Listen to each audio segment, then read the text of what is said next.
अस्सलाम वालेकुम class, welcome in Python chemistry. बच्चों, आज का जो हमारा लेक्चर है ये बेस्ड है बॉइलिंग पे और कंडेंसेशन पे, यानी change of a liquid into gaseous form और change of a gas into a liquid form. तो ये कन्वर्जन ऑफ फिजिकल स्टेट है। फर्स्ट फिजिकल स्टेट को हमने डिस्कस कर लिया था कि कैसे सॉलिड जो है वो लिक्विड में चेंज होता है। तो आज हम डिस्कस करेंगे कि कैसे लिक्विड जो है वो गैस में चेंज होता है। सो the conversion of a liquid into the gas is called the boiling. So what is the evaporation? इसमें सबसे पहले डेफिनेशन आ जाती है evaporation की। So what is evaporation? The molecules of a liquid keep on coming out from the surface of a liquid at all temperature. जो liquid के molecule हैं वो निकलते रहते हैं सरफेस से, लिक्विड की सरफेस से तमाम टेम्परेचर पे, यानी कोई भी टेम्परेचर हो उस पे वो क्या होते रहते हैं, निकलते रहते हैं, अब बाहर आते रहते हैं सरफेस से, जिसको हम क्या कहते हैं, अवेपोरेशन कहते हैं। The molecules of a liquid keep on coming out from the surface of a liquid at all temperature and such a escape of molecules from the surface is called evaporation। और ऐसी जो escape है, ऐसा जो निकलना है, इसको हम क्या कहते हैं, इसको evaporation कहते हैं। मॉलिक्यूल्स का इस तरीके से निकल आने को हम क्या कहते हैं, evaporation। Heating the liquid increase the kinetic energy. जो हीट को इंक्रीज करना है वो क्या बढ़ा देती है, काइनेटिक एनर्जी बढ़ा देती है। And so the evaporation also increase, और क्या बढ़ जाती है, साथ के साथ evaporation भी बढ़ जाती है। नेक्स्ट है हमारे पास what is boiling point. The temperature of the liquid at which the vapor pressure become equal to the external pressure। कोई भी ऐसा टेम्परेचर जिसपे लिक्विड का जो वेपर प्रेशर है, कि जो उस पर उसके मॉलिक्यूल्स आकर टकरा रहे हैं, वही वेपर प्रेशर क्या हो जाए, इक्वल हो जाए किसके साथ, एक्सटर्नल प्रेशर के साथ, इन्वायरमेंटल प्रेशर के साथ। तो हम फिर क्या कहते हैं कि ये क्या है, इसका बॉइलिंग पॉइंट है। So the temperature of a liquid at which the vapour pressure become equal to the external pressure और atmospheric pressure is called the boiling point. हम इसे क्या कह देंगे, बॉइलिंग पॉइंट कह देंगे।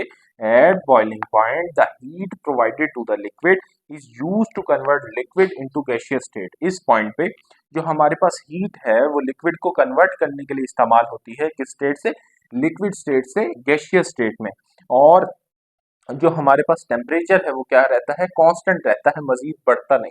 यानी जो हम हीट प्रोवाइड कर रहे हैं वो सारी की सारी कहाँ यूज हो जाएगी, वो लिक्विड को गैसियस फॉर्म में कन्वर्ट करने के लिए इस्तेमाल हो जाएगी।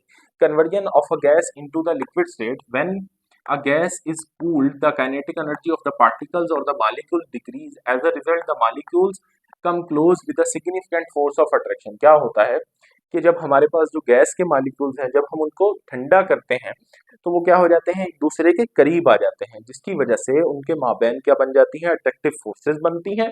जो फिर क्या जिसके नतीजे में हमारे पास क्या होता है, वो एक दूसरे के करीब आएंगे, अट्रैक्टिव फोर्सेस बनेंगी, और दोबारा से जो गैस है वो किस में चेंज होना शुरू हो जाएगी, लिक्विड में चेंज होना शुरू हो जाएगी।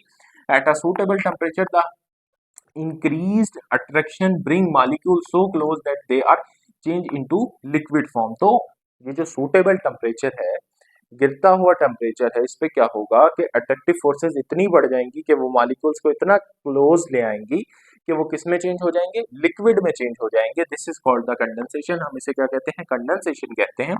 ड्यूरिंग द ट्रांजिशन, इस ट्रांजिशन के दौरान the temperature remain constant until the gas change into liquid form. इस ट्रांजिशन के दौरान जो हमारे पास जो लिक्विड है वो किस में चेंज हो जाता है, जो हमारे पास गैस है वो सारी की सारी किस में चेंज हो जाती है, लिक्विड में चेंज हो जाती है।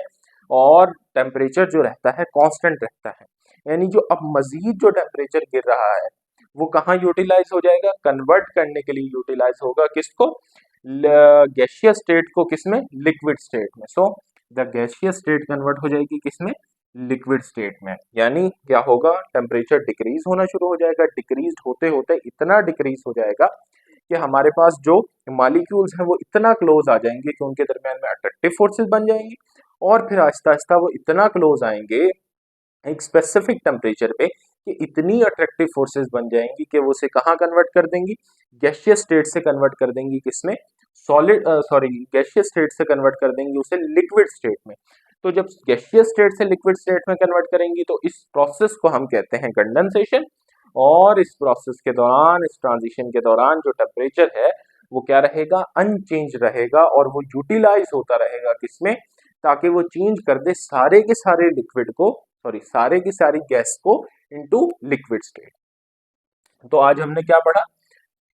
Conversion of a liquid into gas and the conversion of a gas into liquid. इसको हम बॉइलिंग कहते हैं, उसको हम क्या कहते हैं? कंडेंसेशन कहते हैं। ये एक दूसरे के उलट है और इसमें हमें पता है लिक्विड जो है वो मुसलसल एवेपोरेट होता रहता है तमाम टेम्परेचर पे। तो चाहे टेम्परेचर कोई भी हो, लिक्विड क्या होता रहेगा? एवेपोरेट होता रहेगा। लेकिन जो एवेपोरेशन का रेट है वो क्या हो जाता है? इंक्रीज हो जाता है with the increase of temperature. जैसे जैसे टेम्परेचर बढ़ता है काइनेटिक एनर्जी भी बढ़ती है और काइनेटिक एनर्जी के साथ साथ जो एवेपोरेशन का रेट है वो भी क्या हो जाता है? इंक्रीज हो जाता है। तो खैर ये था हमारा आज का लेक्चर। इंशाल्लाह नेक्स्ट लेक्चर में मुलाकात होगी।